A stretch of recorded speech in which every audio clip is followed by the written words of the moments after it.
to go ahead and start recording just to, we won't forget.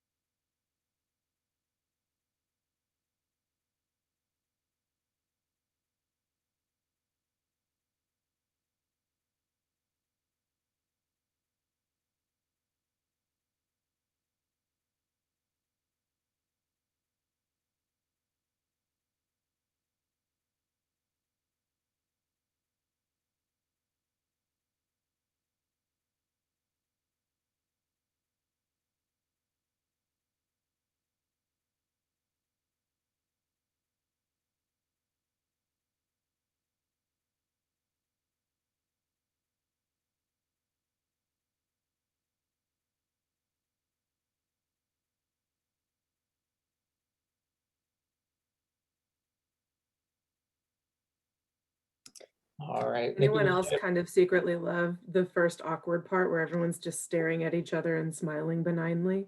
It's my favorite part. I love it so much. I'm writing about it in my journal right now. Good morning, everyone. I think we'll go ahead and get started, and hopefully more people will trickle in as we go.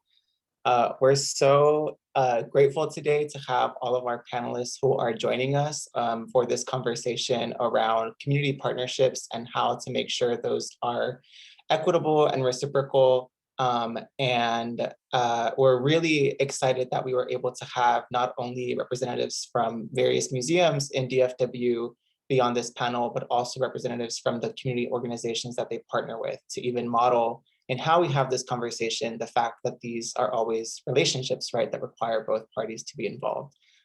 So thank you to everyone who's joining us. I'll kind of act as moderator. We have a few questions that we've planned for the panelists, and then that'll, we'll start with introductions from each of our panelists. We have a few planned questions that we'd like to ask, and then we'll go into an audience Q&A. We do have some questions that we received in advance through the RSVP form, so thank you to those of you who submitted, but then we'll open the floor for any that might have come up in response to our discussion today. Oh, and I didn't even introduce myself. Hi, everyone. My name is Bernardo Verezvico. I use he, him pronouns. I am manager of off-site school programs at the Dallas Museum of Art.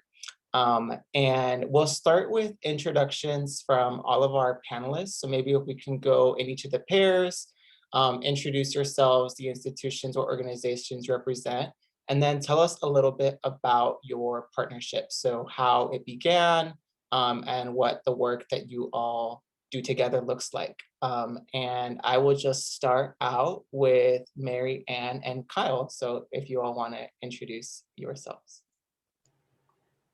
Sure. Thank you. I am Mary Ann Bonet. I'm with the Dallas Museum of Art. I'm the Director of Community Engagement. And I'm so excited that Kyle is here with us from CreatiVets. We started in 2019, we were really thinking about how to better serve and support local veterans in the DFW area, and really took an approach of listening and learning. That was an audience that the DMA had not worked with a lot in the past, and in attending like different trainings on things like military cultural competency and just connecting with different veteran serving organizations. One of them knew of CreatiVets and introduced us, and it kind of went from there. I will pass it to Kyle, and he can maybe kind of fill in the other part of the story here. Yeah, so my name's Kyle Yepsen with CreatiVets. I am now in Nashville. I recently moved to Nashville to our headquarters, but I spent the last 20 years in the Magnolia area, Fort Worth. So I know the Fort Worth Museum District quite a bit. Been to the Modern and the Amon many, many times. But But so anyway, yeah, we had a local partner, Charlene Johns. We were talking about wanting to build community programs, and these community programs would be much more focused on a local community of veterans versus what we do mostly in Nashville and Chicago, which is bring veterans from all over the country into different programs. So we wanted to really have a way that local veterans could interact with each other and learn about the arts. And so she introduced us to Marianne and the team over at the DMA. And what we wanted to do was not just create a program that brought veterans together, but also teach veterans a way to heal through the arts and music, because that's what we do, is arts and music. So when we visited the DMA for the first time, this was prior to COVID and all of that, we saw that they did quite a good deal of classroom type activities with children and other groups in the area. And we really, really liked that. We also liked that they had a very deep archive of artwork as well. So what we strive to do is offer veterans the tools to help them heal from their unseen wounds of war, primarily PTSD and traumatic brain injury. And so given the amount of material that they had there, the staff that they had there, we knew that it would be a good partnership and a great way for us to kind of bring people together and build, like I said, both camaraderie as well as a learning resource. And so we launched shortly before COVID, and then COVID struck and it kind of sidelined us for a month or two, but we actually launched or transitioned into virtual. And we're currently undertaking our second virtual class with the DMA, and it's been fantastic. So I'm sure we can go into more as we go on, but that's a little bit of the gist of it. Awesome, thank you both. I do want to add, I'm getting a note that like I have unstable internet connection. So if at some point I cut out, I'm sorry, and maybe someone else can jump in for me from the board. But next, I'd love to hear from Adam and Sara, if you want to introduce yourselves and your partnership. Hi, everyone. My name is Sara. I'm the education director for Artes de la Rosa's Artes Academy Youth Arts Program. And this is my first year, I'm entering my first year as their education director and dance instructor. Adam and I and the Amon Carter team, we began our collaboration during the pandemic, during our summer camp program, and it has evolved since then, as programs do, but little by little, it's starting to grow. And I think as the years and the semester continues, it's just going to continue to evolve. So we're moving slowly, but it's been a really great collaboration and partnership with Adam and the team. So I'm Adam.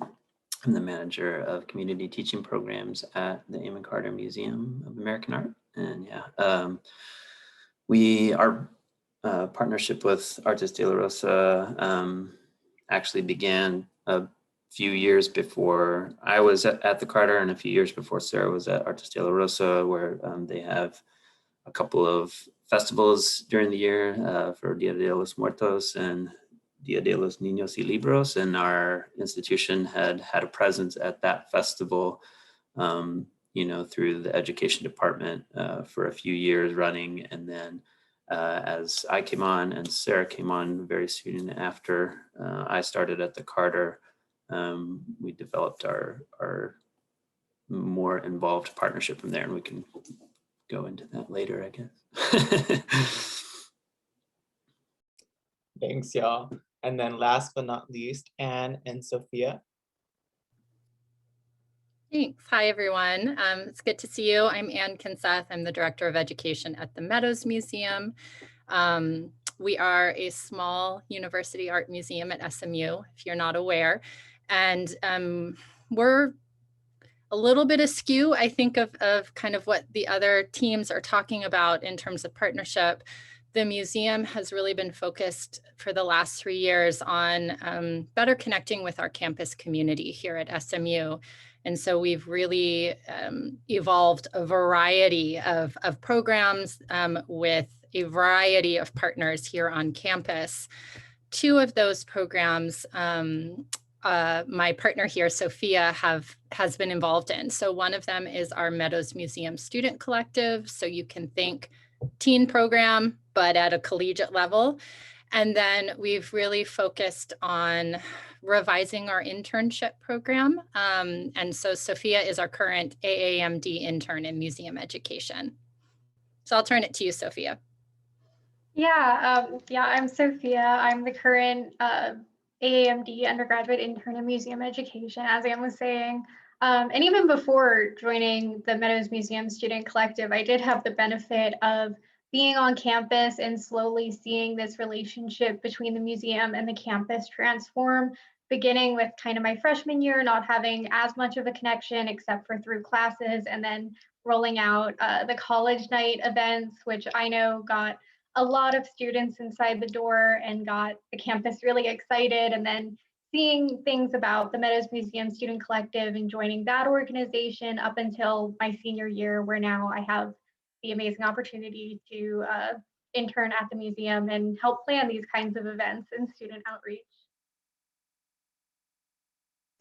Awesome, thank you. And yeah, and whenever the board was talking about like how we wanted to, like the different voices that we represented on this panel, when we were talking about, just because the Meadows is a university museum does not, that doesn't guarantee that your university students are going to be, coming to your programs. And so we were thinking that it would be wonderful to also hear about the ways in which you build that relationship with your campus community. I think for all of our institutions, university audiences is one that's not always the easiest to build relationships with. So we're grateful to have you all here too.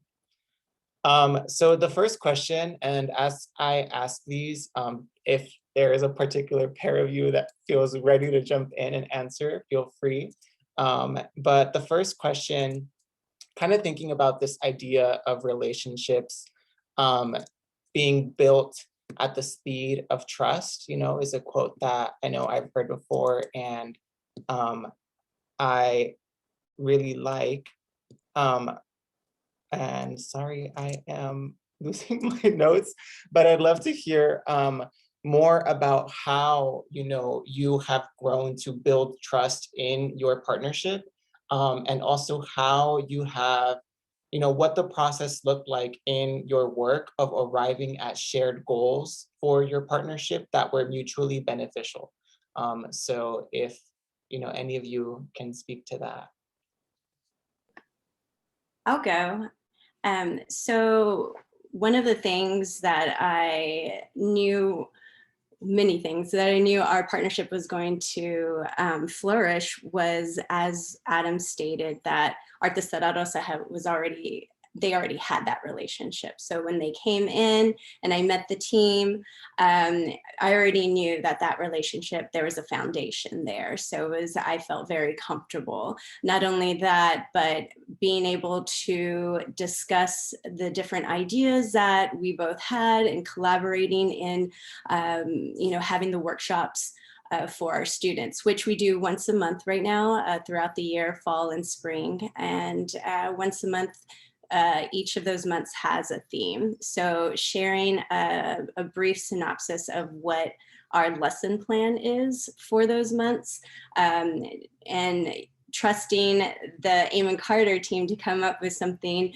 that is collaborative in what we have already presented, with them. So like this past semester, for February, it was focused on Black History Month. Then in March, Women's History Month. And then this month, as we prepare the students for their final presentation, is working with Amon Carter and the community artists to give feedback to our students. Us as their teachers, we can give them feedback, but it's really great to hear from outside voices, those that are already in the community, that are artists and educators. So that's something that we continue to build, and Yeah, I'm trying to look back on my notes and see if there's anything else I might have missed, which I'll probably come back to. But off the top of my head, yes, I've thoroughly enjoyed this collaboration with Amon Carter and the team. I'll jump in for the Meadows. Again, the work we've been doing is a little different in that you can think of SMU as our big singular partner, but this is a big place with lots of pieces, and we've been working with so many different departments that it feels a little bit more of like an aggregate of collaborations and to create this single, perhaps, partnership. What I'd say is that we have spent a lot of time, kind of as Marianne mentioned earlier, listening, spending time reaching out to different departments and learning about what it is they do. Universities are entire ecosystems. When I first got here 3.5 years ago, a lot of the work we were doing was curricular connections. So working with the art history department, or we have a longstanding partnership with the Spanish language department because we are a museum of Spanish art, in that they bring their students every semester. But because we're a museum of Spanish art, it can get a little limiting in terms of curricular connections. And so I would say our partnerships have evolved to now include kind of what I would call college level OST, things happening outside of the classroom. And a lot of those partnerships, I think, evolved because of our initial meetings, spending time getting to know the student affairs team, getting to know the residents' life, getting to know the library, and really learning about their goals. I have to say, Brianna Long, who's here, was our intern and was tremendously helpful. Every university seems to speak its own language and have crazy acronyms that if you're from the outside, it is really hard to make sense of things. And having our undergraduate intern there to help guide us to figure out who we need to be talking to was also tremendous. So I think it was a lot of conversations and listening and finding areas where our goals overlapped. And I think having shared goals is a little bit baked in to our situation because we are a university art museum partnering with other departments on campus. We have kind of a mutual, I guess, goal, for lack of a better word, in serving students on campus.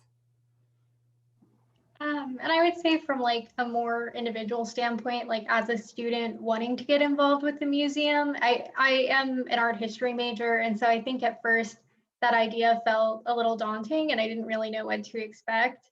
But I will say, like, through the Meadows Museum Student Collective, I kind of just had positive experiences with the education team at the time. I feel like whenever a student came up with ideas, it was attributed to them. And if we talked about it in future meetings, like it came back to so-and-so had this great idea. And that's small, but I feel like it really made students feel heard. And also just kind of being so involved with brainstorming the kind of events, even if sometimes something wasn't totally plausible, it just made us feel like we were a lot more involved. And I think especially the Meadows Museum has done a good job with the student collective in kind of tailoring the experience with the knowledge that these are student volunteers who have a lot of other things going on sometimes. And so kind of spacing the meetings out the way they do and just being understanding that some weeks you're going to have students who are burnt out and then other weeks you're going to have students who are incredibly excited about whatever project you're coming into, and kind of having that understanding while still being willing to give students responsibilities, I think kind of built up this kind of relationship between undergraduate students in the museum. Also, oh, go ahead, Kyle. No, go ahead. Go ahead. I was just clicking off. Go ahead. We can, yeah, I think, you know, as Kyle mentioned, we had like this initial meeting at the museum, and I think something that's, you know, as others have shared, I think like shared goals is really, has been important. You know, kind of thinking about how could we change the programming model to work for local veterans in terms of like timing and frequency and things that we talked about. And, you know, kind of as we have like iterated the program, and I think kind of, you know, kind of debriefing about like how things have gone and like what's been working well, like what we'd like to change, I think is something that has like strengthened that that relationship over time. Yeah, yeah. And I mean, something that we really liked, like from the very beginning with the DMA, was that they're already teaching classes. A lot of veterans aren't really open initially to art. That's just the last thing that they would think of to help deal with their traumas. And so being able to go there and actually see that they have classroom facilities where they would have a private like classroom just for veterans, that makes a huge difference in the veteran community, because they're very hesitant to put themselves out there, especially to the civilian population. So being able to offer them somewhere to start off that is a classroom facility, instead of somewhere where people are walking by all day long and seeing what they're doing. Once you break down that wall and you get them into the mindset of, you know, this is actually something that's helpful, then the sharing comes out. So that was really a big piece of it for us. Also understanding that they have a teaching mindset there.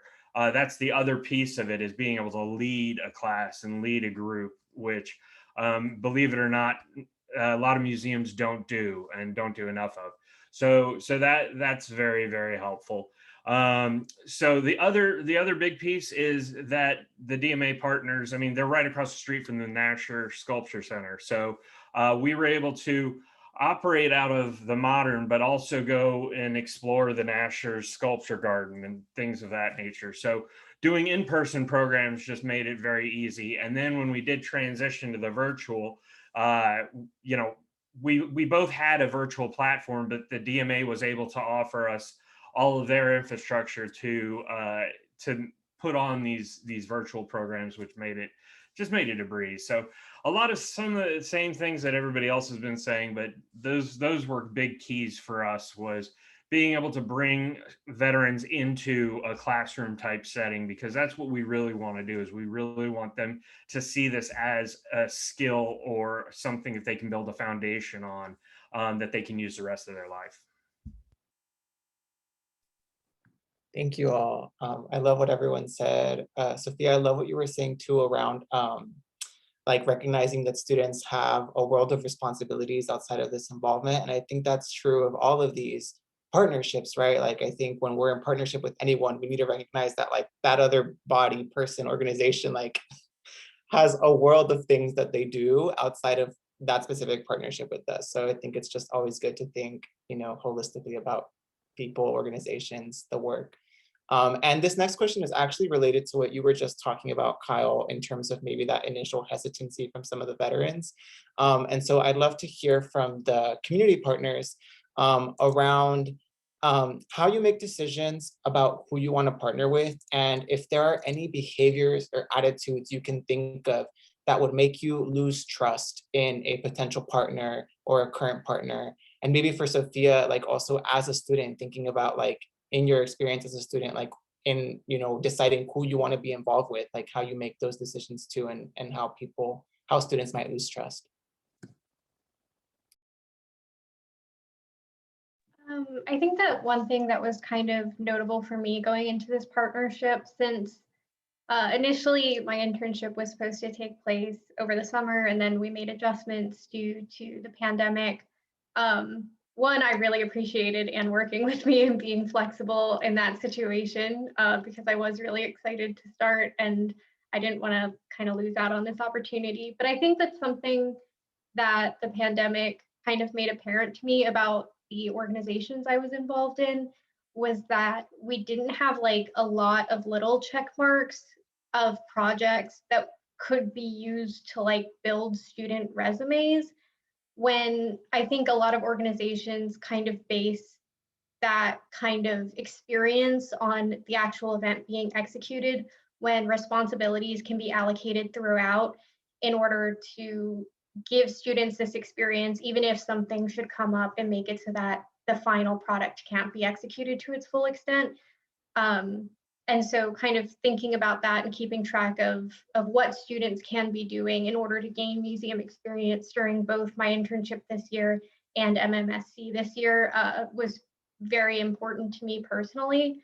And in addition to that, I think as a student, I have been really appreciative of the fact that my input is continuously asked for on the projects I'm working on. I don't think I'd be as enthusiastic about our partnership if I felt like I was just not trusted or being given assignments that were kind of straightforward or didn't require my input. And I think I'm very fortunate to be managed like the perfect amount, where it was made clear to me when I started that I could reach out for help whenever I needed it, but I really appreciate that I wasn't like initially micromanaged or anything, that I felt like I was trusted and responsible. And I think in some cases, like students can feel in certain situations that like little is expected of them, when like if you put your trust in them, I think that they perform really well and are able to kind of exceed those expectations. Yeah.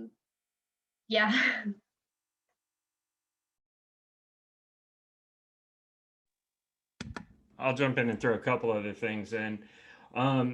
Something that we do, we've worked with a number of universities already.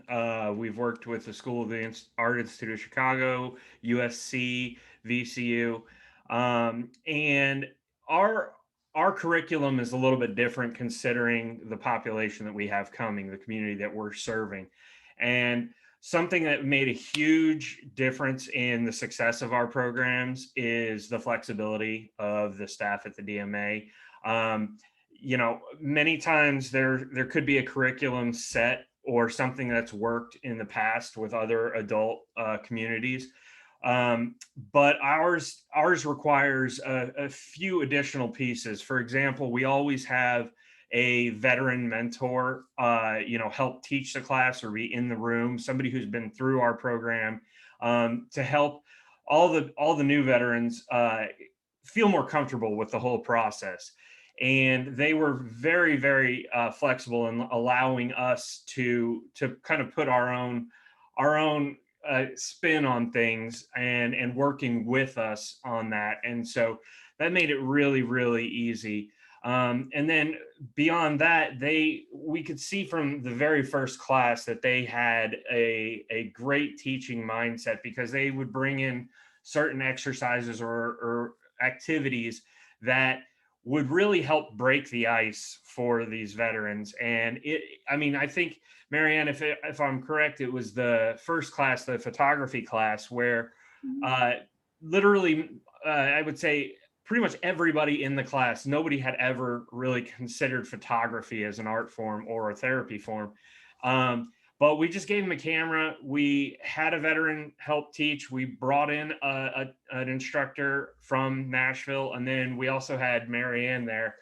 And the three of them worked as a team to kind of explain this art form. And by the end of the class, the veterans were actually getting together asking, hey, what are you guys doing for dinner? Like, you want to go grab a bite to eat after class? So already after just one class, they've built up a camaraderie and a friendship that they want to continue hanging out with each other even after an 8-hour class day.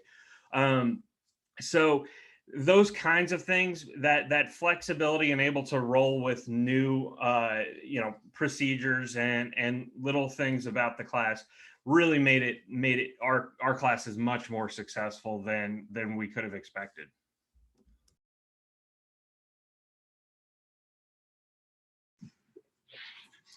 So I'm going to piggyback off of that as well. I think flexibility has been key, especially during this past year, and just trying out new things, you know, especially last semester, we had 4 different workshops with our students, and it was still, you know, very sporadic with as far as students attending class. So what we did this semester was we cut it down to 2. So we put both classes together. So like the theater and the visual art class took the workshop from Amon Carter, and the dance and technology classes. So the community artists were able to have not just one student in class, but 20. So that definitely changed things up for everyone. I think that there was some energy that was produced even more, not only from the students, but from the community arts, because it really does make a difference once you have a full class and everyone is engaged.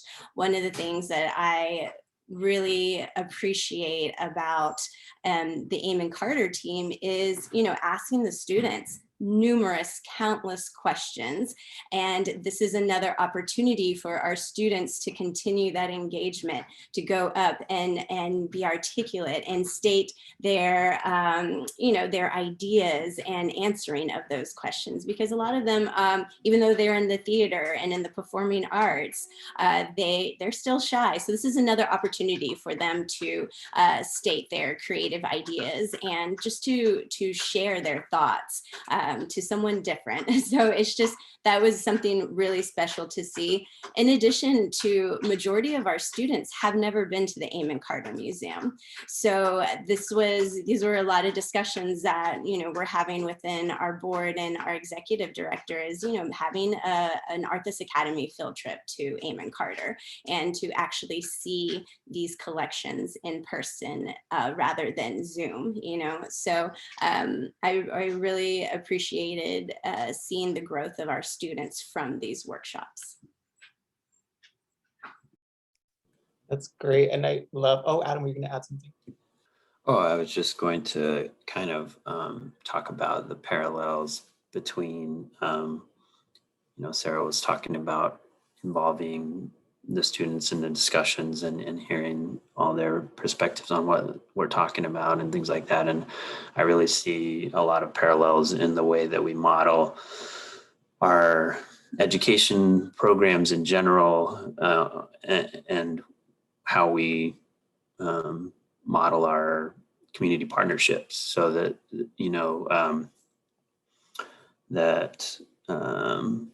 I love that you introduced this entire program talking about, equitable and reciprocal relationships, because that's what we're, striving for. And so, just like we would value and want to listen to our, students and hear their thoughts on what we're talking about and what we're doing, and put equal value on that to our perspective and the information that we're bringing. It's the same, some of the things that people have been talking about that I think is critical is like when Anne was talking about listening first, like sitting down and just talking and seeing what everyone's goals are, what you're working on your own programs, and then sort of seeing those places where things overlap. And then like Kyle was talking about, the flexibility and being able to kind of allow your programs to mold to whatever your partner's already doing, like looking for ways to make it as easy as possible, instead of sort of come in with this rigid idea of, here's our program, are you interested in taking part? We're bringing this to you. It's like it's works so much better when all the stakeholders involved have input and are listening and are looking for those common goals and valuing each other. So Thank you, Adam. I feel like you did a great job there of summarizing a lot of the key points that the different panelists shared. I also love, Sara, your comment around the students maybe eventually leading to a field trip. But I love that already, they've, we talk a lot, I work in school outreach, so we talk a lot about what does engaging with the museum look like, and it doesn't have to look like coming to the museum. And so I love that the students have already built a relationship with the museum that probably would have been a very different, they might have had a very different first impression of the museum if they'd just come on a school field trip before having had this experience through Artes de la Rosa. And so I think that's great too, how like this work and community partnerships can help actually make it so that whenever someone does come to the museum, it's a lot more impactful of an experience because they've had that relationship already. So this next question is for our museum representatives, and we'd love to hear more about how your institution approaches community engagement, and then kind of specifically like how you decide when and with who you're going to partner.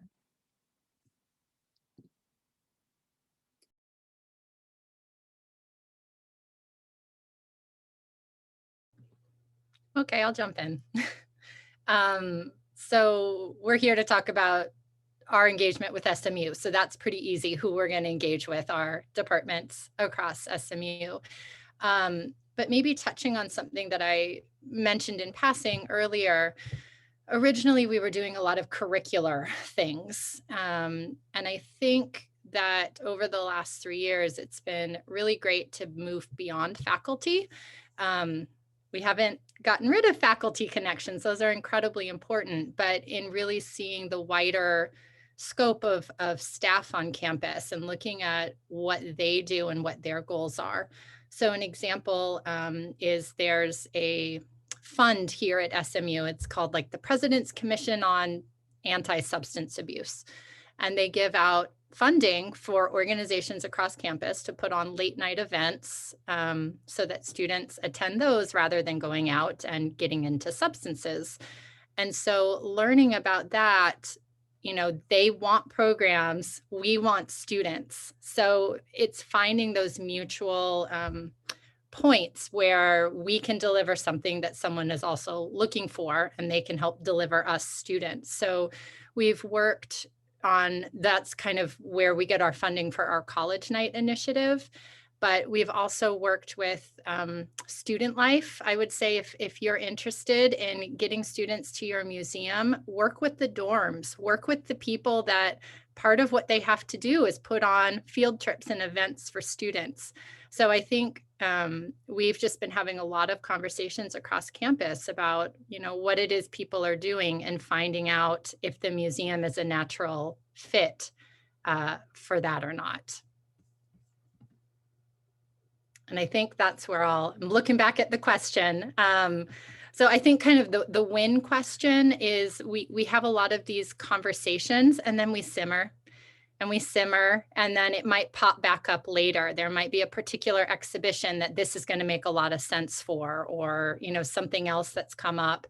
Another thing that I'll end with here is that a lot of, I think, the work we're doing is it's based on individuals. As much as I'd love to say it's working with a department, it's really about working with an individual in a department and developing a relationship with that individual.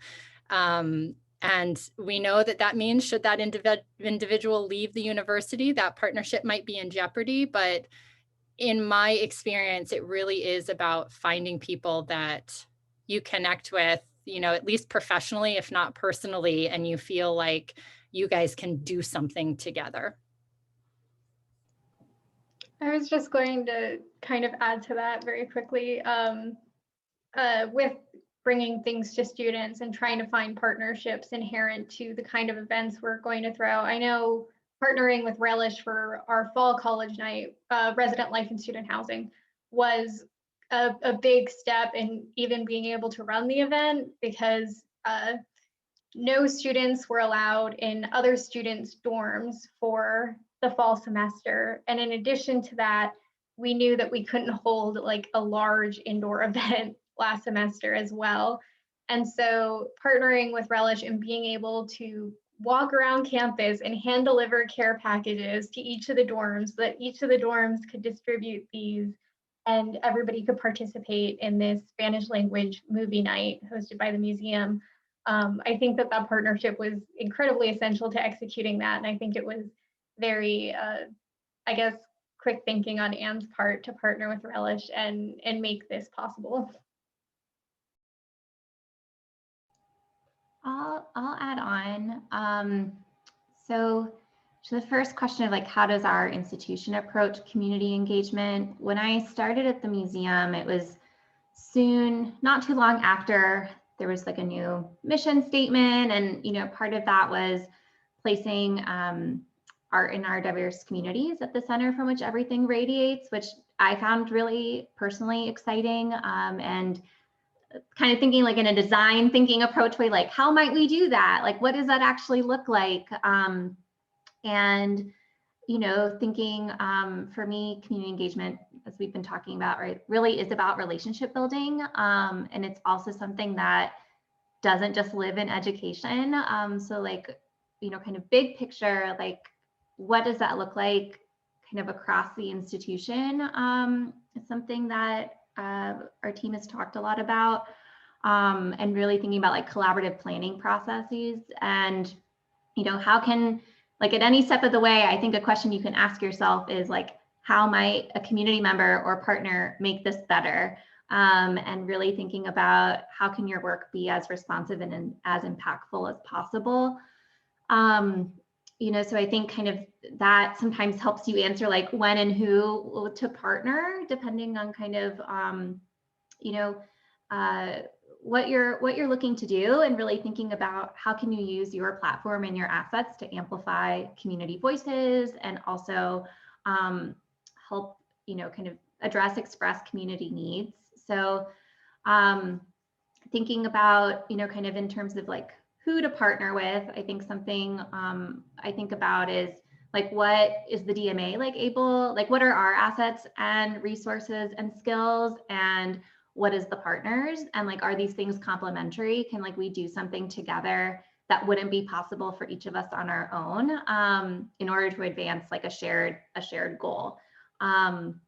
So, and also like what capacity does each organization have to partner as well? And are we, in terms of thinking about like roles and responsibilities, but also like kind of what are each of our expectations of each other? So, I mean, I think for us with CreatiVets, like it just felt like I feel like Charlene was this like amazing matchmaker in that process, right? As Kyle said, like we had an interest in working with veterans. We have like this breadth of a collection. We, have experience facilitating like art making and discussions around works of art. What we did not have was a a lot of experience working with the local veteran community, and that perspective, like, and, CreatiVets had kind of this established curriculum, and we're thinking about what could this look like in Dallas. So there was also opportunity to like think through together, like what could this look like on a local level, and also, had like the staff, like there was also staff capacity to like support the collaboration as well. So I think those were things that made us really excited to work with them, and thought that this would be a great partner for what programming for veterans could look like.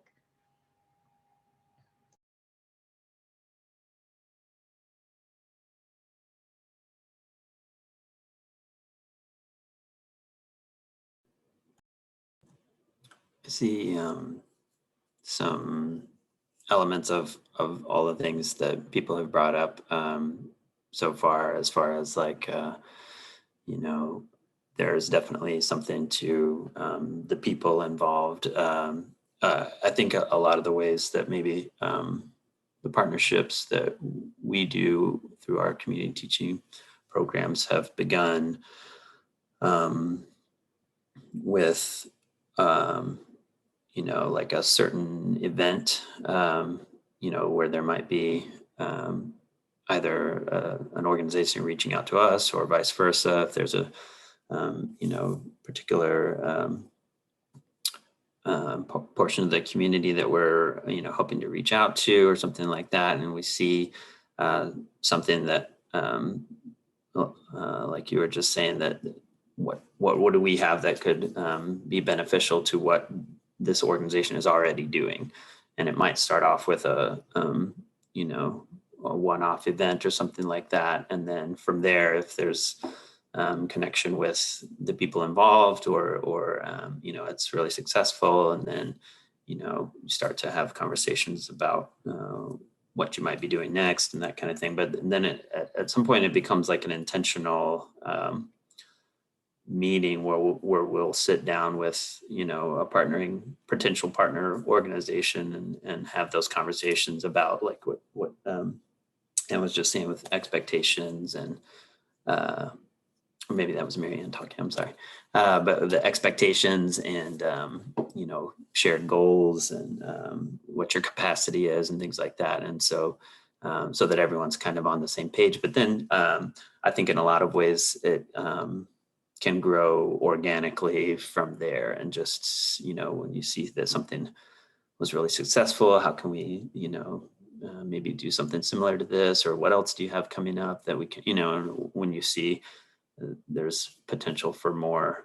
So I feel like especially with Artes de la Rosa, that's kind of what we've done over the past year is, we started off with just kind of these annual events that we were a part of. And then when Sara came on and we had a community, well, when we were able to do things in the museum, we would have community partner events where we'll invite all the different facilitators and teachers and that we work with all our different community partners and have a program for them, like at the museum, tour and do activities and things like that, talk about what we've got coming up for the year. And so then getting to know Sara there and then meeting with them later. And so it just kind of grew organically with like finding out what they had going on. And then, we were adding staff. And so we had greater capacity to expand our programming and stuff like that. And so now they can't get rid of us. And every time they've got a new idea, it's like, all right, what are we going to do?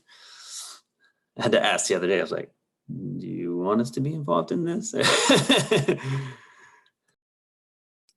I love that. I feel like we could transcribe all of y'all's responses to that question, and it'd be like a super great resource, like a list of questions to ask yourselves anytime that you're going to do some kind of community collaboration. So my last question before we go into some audience questions is kind of looking back at what your partnership has been like so far. What's something that you've learned along the way? Maybe something that would have been helpful to know at the start of your partnership.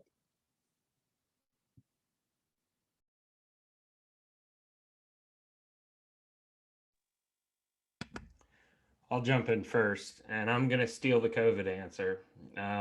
It would be nice to have known about that, because we had big plans for local programming and getting people together. And there is something to be said about being able to be in person. So there's a piece of that, but what we found as we transitioned to a virtual program is, and we're still trying to iron this out the best way possible, is the length of how long these virtual days will last.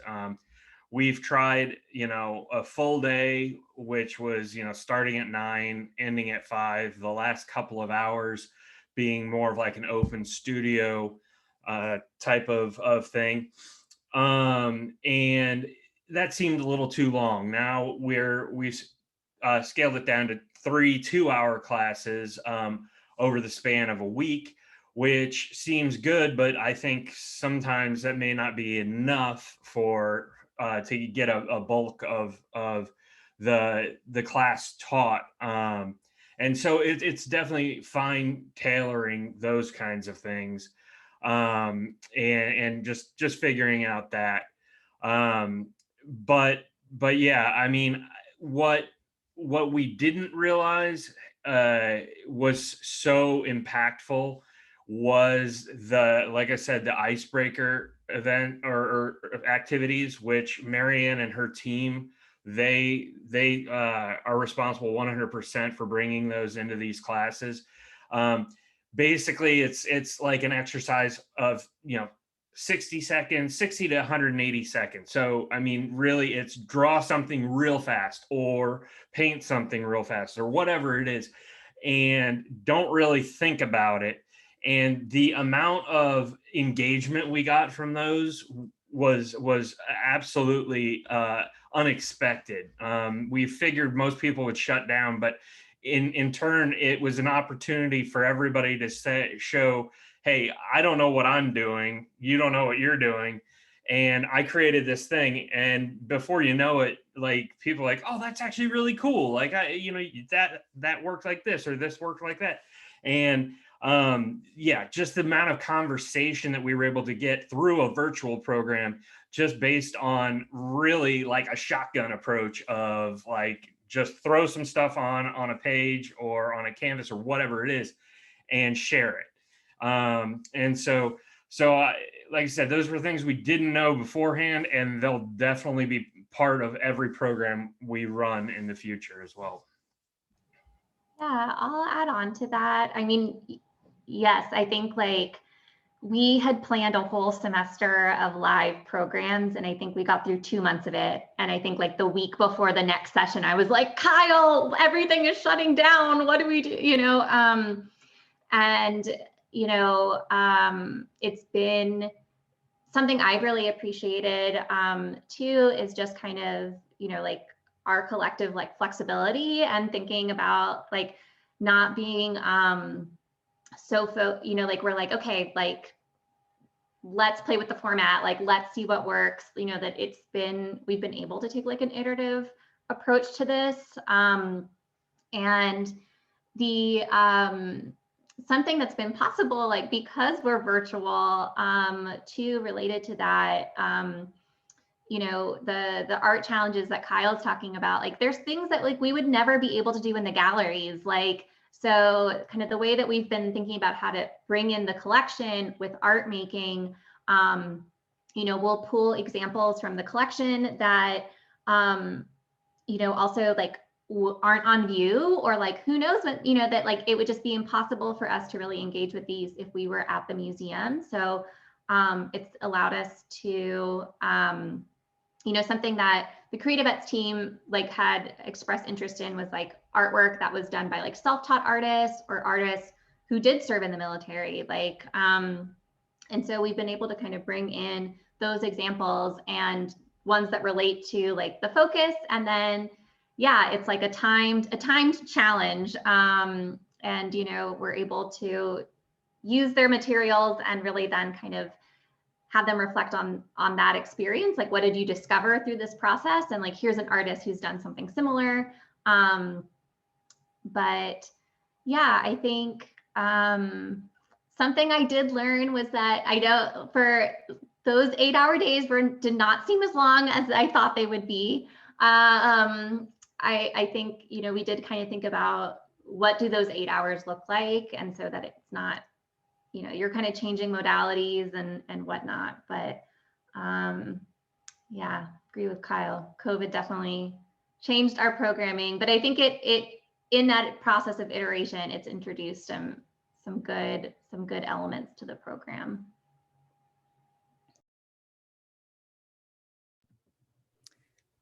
Well, I guess I can say, I wish my technology skills improved. I think Adam can attest to what throughout this year. I always think that I'm going to get better. I know. I'm like, can you hear me? Can you hear me? But besides all of that, what we did this semester was allocating more time for our students. So allowing after the workshops more time to dive into their creative process. So the assignment that they were given, we really made sure that we gave them time to finish their product, so that now at the end of this semester, we'll have an Amon Carter exhibit, alongside our Art This Academy classes. So I'm really excited to, showcase that for all the community artists and Adam and the team, because it's something that the students definitely appreciated. They created multiple pieces of art, and they're very proud of it. And again, just allowing them time. I think that was very, very important. Last semester, we didn't have that time carved out in our lesson plans. So, but now this semester, like, all right, we need to do that. And and like I said, the works that they created is truly phenomenal. So I'm excited for the team to see that. So that's pretty much what I have besides the COVID. But I think we've done pretty well considering. I think everyone has. So I'm very proud of the work both teams have done. So yeah. I'll get better with technology, Adam, I promise.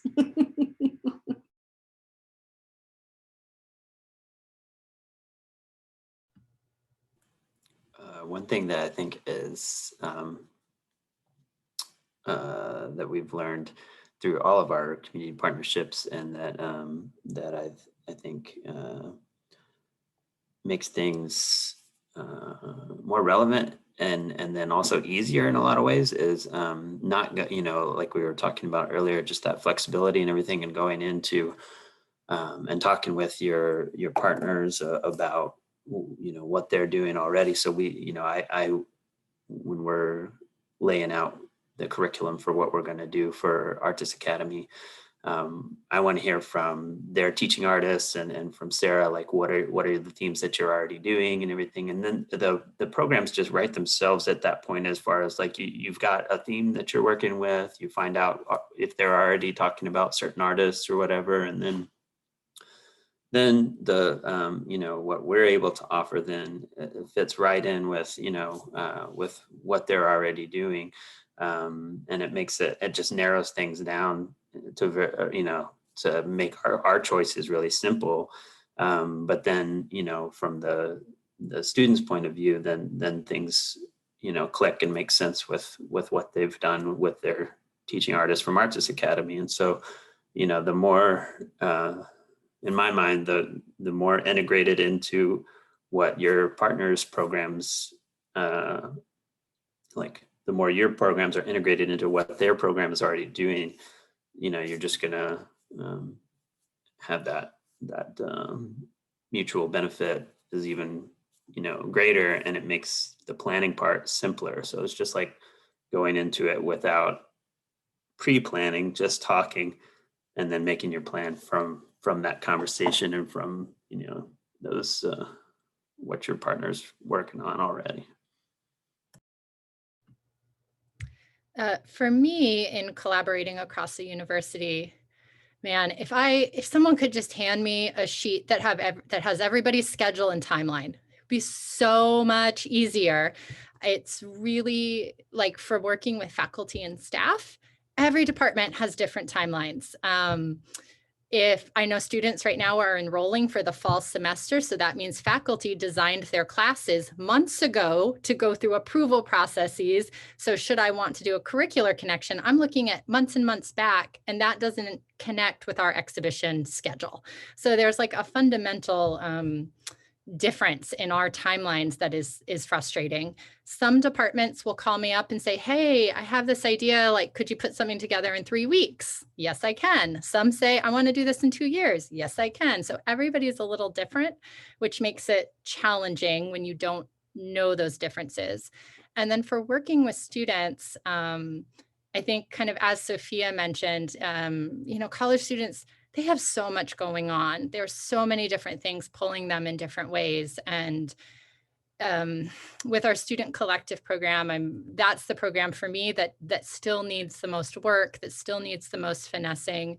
I feel that finding a date for students to meet when the museum is open, and that doesn't kill my personal schedule the way it all does, right, is really challenging. And we may find it for fall, and then guess what? Class schedules change. And then in the spring, it's all out of whack and we can't get students together. The other thing with student schedule is Sophia is incredibly organized, and she has got her calendar and she is set. So this in no way applies to her, but I think that there is a gap between what students genuinely, authentically want to take on and do, and what their schedule and their time management skills, kind of where they're at with their time management skills is. And that gap can be really difficult when you're really trying to let students do the work and build a resume and have a voice, it's hard to know when you need to step in and when you need to give them more rope. But if we could have schedules aligned, like, that's what I wish I know. I think from my perspective, it is knowing that like this is going to be like a very experimental year in terms of education programming for students, and that there isn't a lot of like inherently correct answers. I will say I've really appreciated how much we've been working with the mobile guide and online resources for students. And I think that it's just been a really rewarding experience, like reaching out to community members and putting together this kind of database of knowledge in some ways for visitors to access. But I think all in all, I think we've done a really good job of making what we have work. And I think I'd be less nervous about that coming into the internship.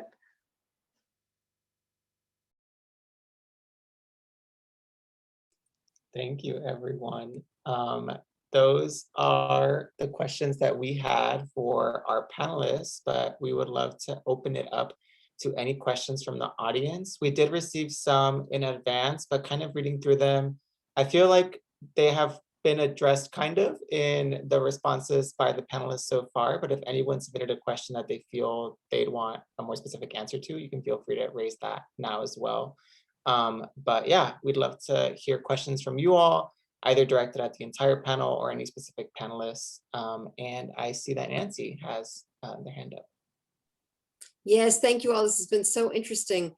I've got a question actually for Kyle and Marianne about sort of the metrics of success. How do you measure this? Is it, and sort of as a corollary, do you have at the end of that program, you know, a way to celebrate that success?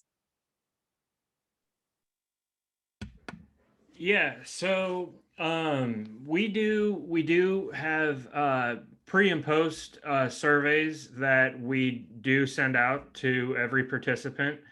We do this across all of our programs to definitely get more something quantifiable that we can put towards it. And we ask everything from, you know, questions regarding the topics that were covered to emotional, psychological, physical, you know, responses on what kind of feedback we're getting. And so we definitely take that into consideration as we make our changes or, you know, tweaks to the program material itself.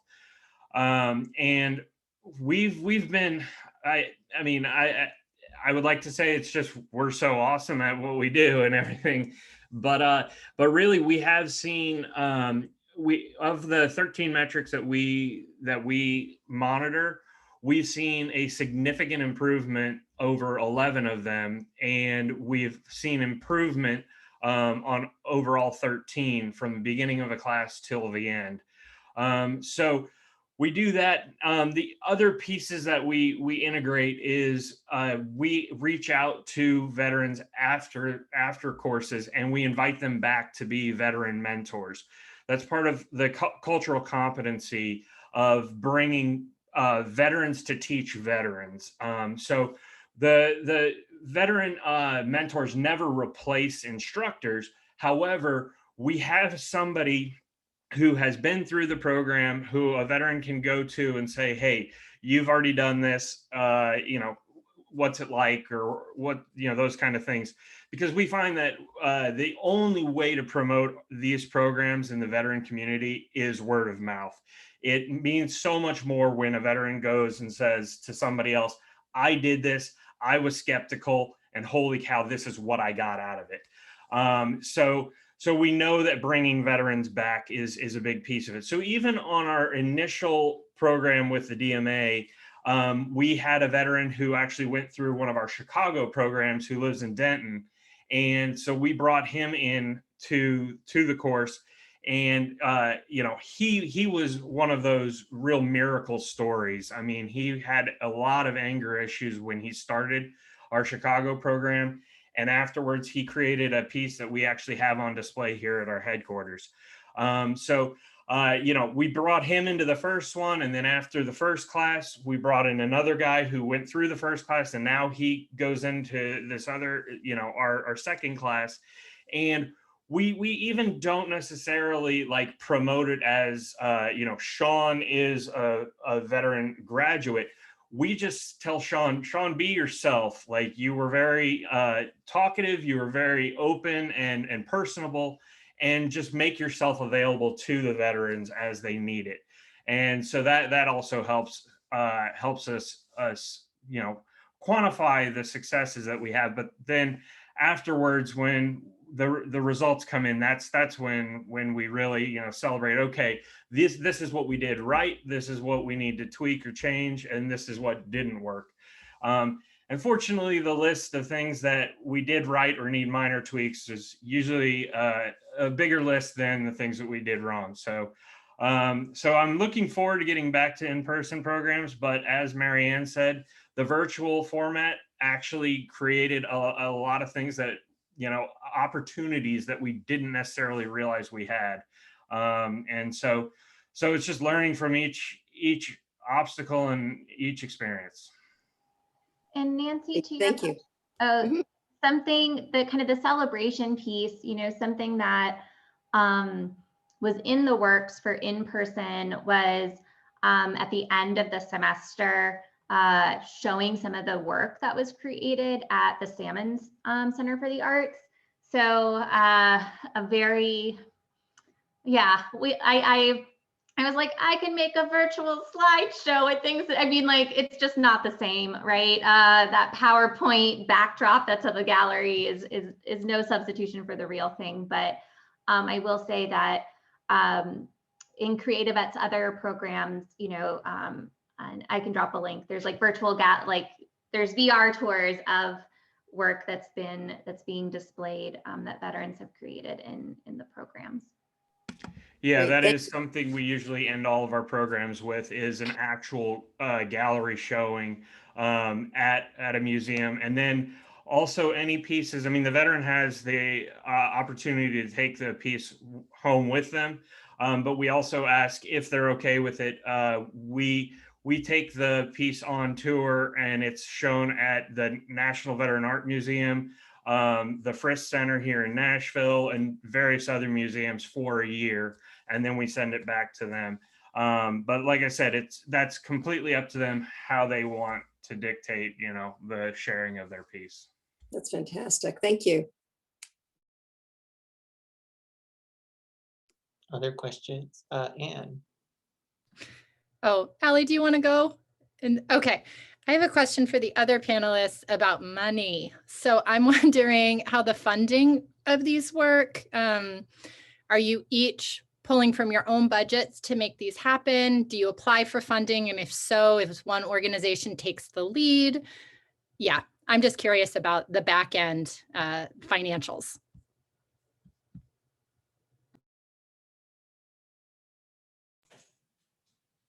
We're super fortunate in that we have an endowment that pays for most of our, I mean, there's certain parameters that our programs have to fit in to be able to be funded by this endowment, but the ones with Artes de la Rosa do. And so it's a great, you know, ongoing source of funding that makes that part not a problem. So we're able to, you know, get materials and things that we need for whatever programs that we come up with through that.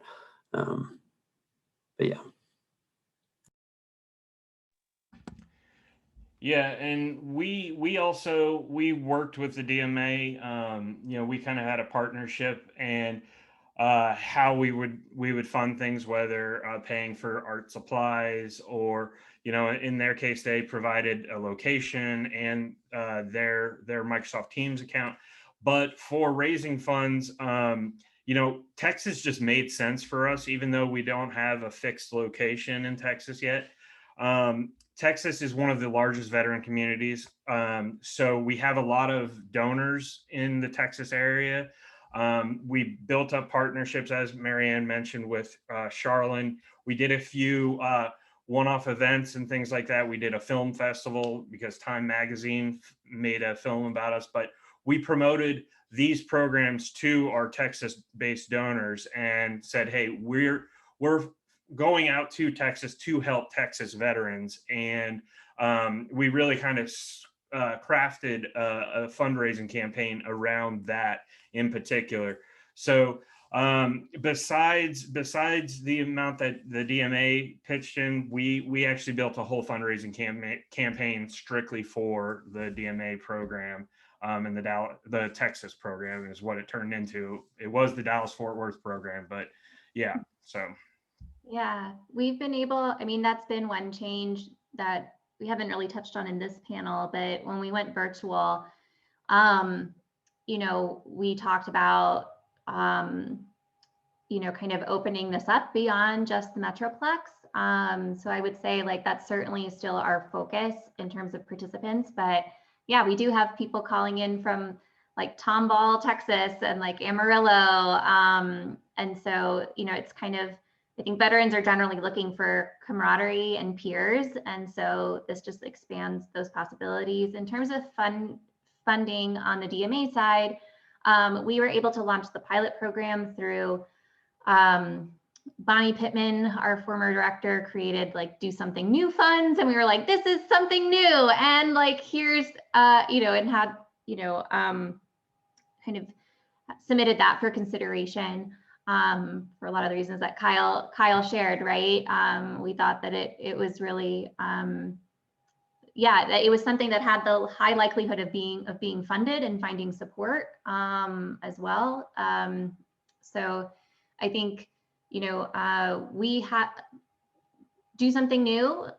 Like at this point, this is not a new program. So it is built, you know, I've been just trying to find ways to build it into our operating budget. But yeah, and I think for us in CreatiVets, it's kind of, you know, we just sort of sit down and talk about like, what is each person able to cover and make possible too.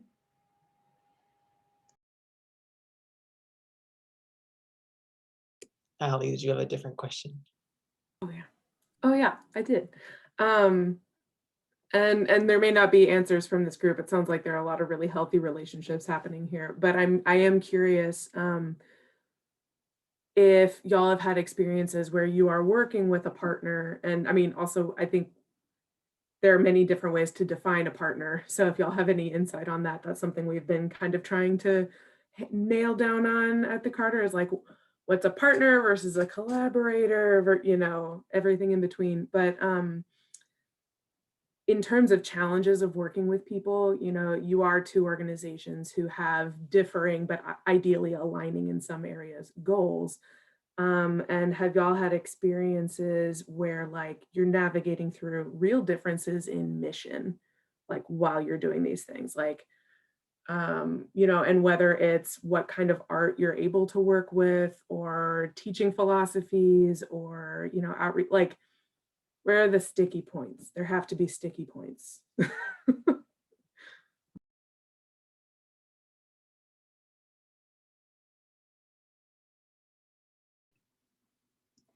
don't know about any crazy sticky points, but for us, since we are serving, you know, the youth with visual and performing arts, one of the things we're going to try out, which Adam, you'll learn now, but when we meet again as we get into the fall, but having, hopefully we'll be able to do a field trip, or having our performing artists make a play that is inspired by the collection, having our dancers choreograph a piece that is inspired by the collection.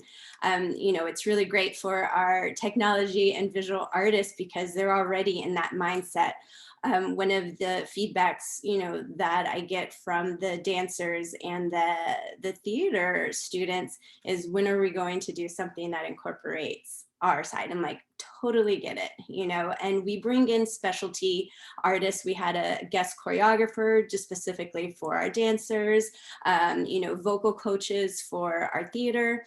But what we want to incorporate with Amon Carter for next semester is now having the visual artist come up with a piece, you know, that is in theater or in dance and movement. So just bringing those elements, you know, for our students. So I think just, you know, just evolving as much as possible, you know, with this collaboration / partnership / forever friendship, however you want to define it. But yeah, so that is something that you know, we're looking at incorporating for this semester. I know not a sticky point, but it's just something that, you know, we're trying out. You know, I think we are beyond the pilot program, so now we're just continuously evolving. So I have one. Oh, Adam, were you gonna go? No, okay. So this is not a mission, not a rub on mission. It's just how things operate at the university. So for example, with Sophia coming on board, she is a paid intern, which puts her in a certain designation within the university system. She also has been a long time paid student worker at the Meadows School in the Dean Suite. So suddenly when we shifted her internship from summer, COVID, to academic year, all of a sudden she had this other job that she's beloved and they want her there. So it was me reaching out to her other employer and kind of being like, can we have her? Like, what will make this work so you can have her and I can have her? So there's those logistics. And in that case, it worked out. We would love to be able, or I would love to be able to offer more paid opportunities for graduate students. But within the university structure, the art history graduate students are largely fully funded, and it comes with a TA-ship that has a certain number of hours. And so if they go above that, it jeopardizes that funding. But more than that, the art history department needs them as TAs. I've gotten many emails from them asking about opportunities at the museum, and I would love to do that. But right now, I don't think we have a really good solution that would allow me to have someone here without angering that department, which we don't want. So that's an example of a sticking point that I think we just got stuck and we're paused on right now. So some of it is, it's just logistical and structure and HR stuff.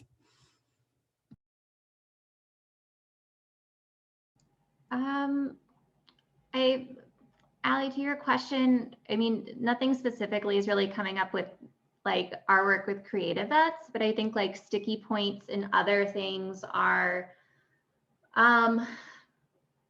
you know, I feel like sometimes it happens more with maybe collaborations you inherit rather than ones that you start, because I think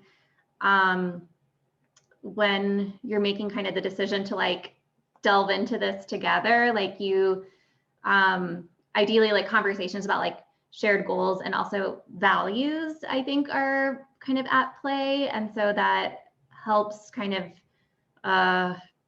hopefully you don't get into too many situations where there really is like real like mission, I forgot the phrase you used, it was really good.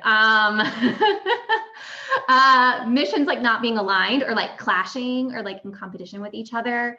I do think that that's something more I've seen in things that, yeah, you're like, okay, like, and it's then thinking about, okay, like how does this partnership evolve in a way that makes it still be like mutually beneficial or something that like we feel good about. And so like it may involve like kind of changing what that program format looks like or kind of what that intensity of collaboration looks like. And yeah, kind of hopefully kind of leading that conversation. I think that sometimes that also comes up when like there's, you know, someone wants us to do something that we just aren't able we aren't able to do, or it's just really not in line with what we do. Like, we are not equipped to do this thing. And so, you know, kind of then maybe making suggestions for, here's someone else you could work with, or, you know, like offering alternatives. But yeah, I think kind of, you know, something that sometimes comes up in those sorts of situations is like unilateral decision making, and you're like, whoa, no, like this decision can't be made for both of us. You know, so yeah, hopefully like those initial conversations help prevent that from happening. And I think it was Adam maybe who was saying this earlier. Like, I think with newer partners, we often kind of start off with like a pop-up experience or something that's not kind of as like a deep dive or like super intensive. And it's a way to also just kind of like for each organization to feel each other out. Like, we think this is a good idea. Let's see how this works before committing to something more robust.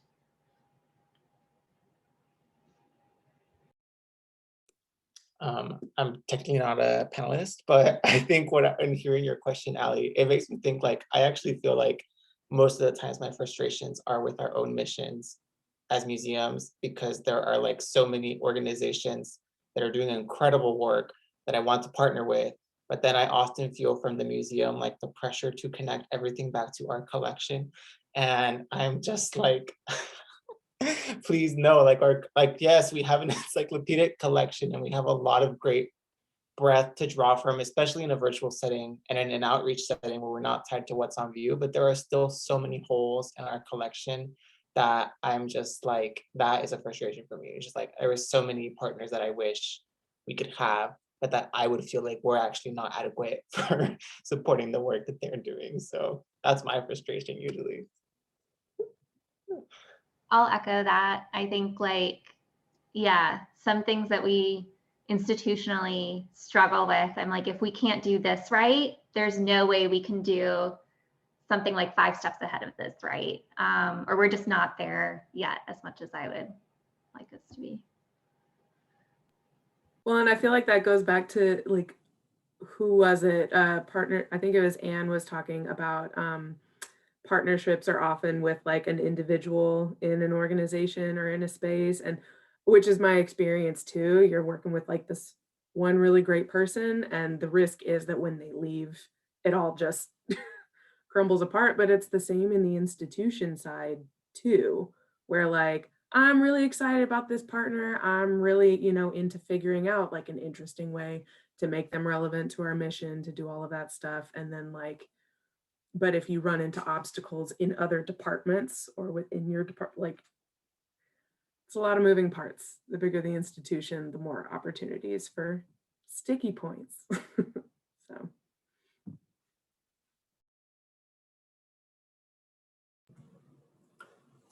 I think too,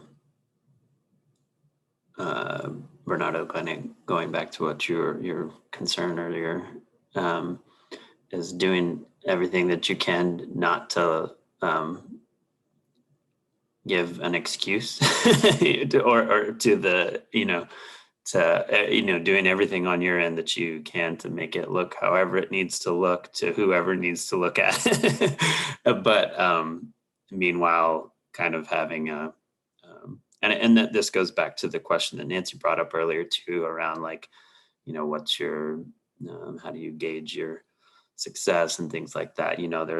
There's your numbers and your data and things like that that have to be taken care of for, whatever purposes. But it goes back more to like what Kyle was talking about with those conversations with, how it's impacting individuals and being able to, you have to strike a balance between how things look on paper and to other people and things like that too, while recognizing, I guess, your or just knowing for yourself, like, I know how this is impacting people and sort of being able to fight for it in an institutional setting and to get the check marks that you need or whatever to carry out what what you know is the important work that you're doing. Other questions from the group?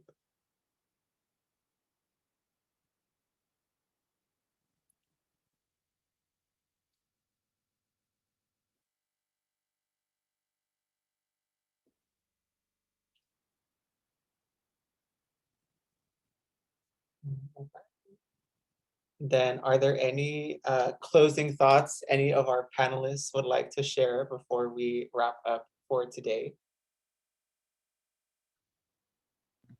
Well, maybe we're doing our first in-person college night outdoors in 3 weeks. So please wish us luck. And 95s.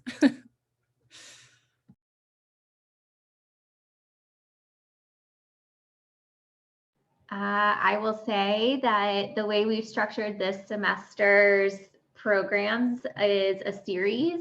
So veterans can go to like 1 month, they can, if they're really into watercolor, that's cool. But if they want to do watercolor plus all the other sessions, that's cool too. So if you know of any veterans who might be interested, feel free to reach out to me and Kyle.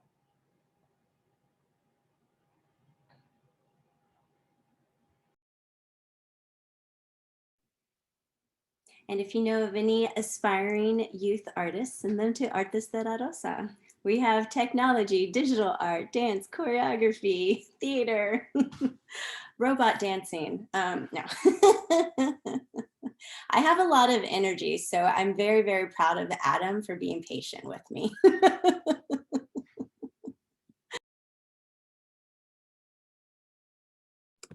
Dancer problems. That's what it is. Well, thanks everyone so much. Thank you so much to our panelists for taking time out of your busy schedules to come and share your insights with us. I know this was really helpful. And so we'll share the recording of this afterward for anyone who wasn't able to attend or only attended a part of it. But maybe we can also include contact info. I'm seeing that some of you are dropping that in the chat, but we can include the panelists' contact information in case anyone wants to reach out with additional questions, or maybe you were inspired to create a new partnership and you want to reach out. But yeah, thanks to everyone for your time. Thank you for moderating. Yes, thank you. Yeah, thanks to everybody. DFW, like the programming so far this year has been amazing, so appreciate it.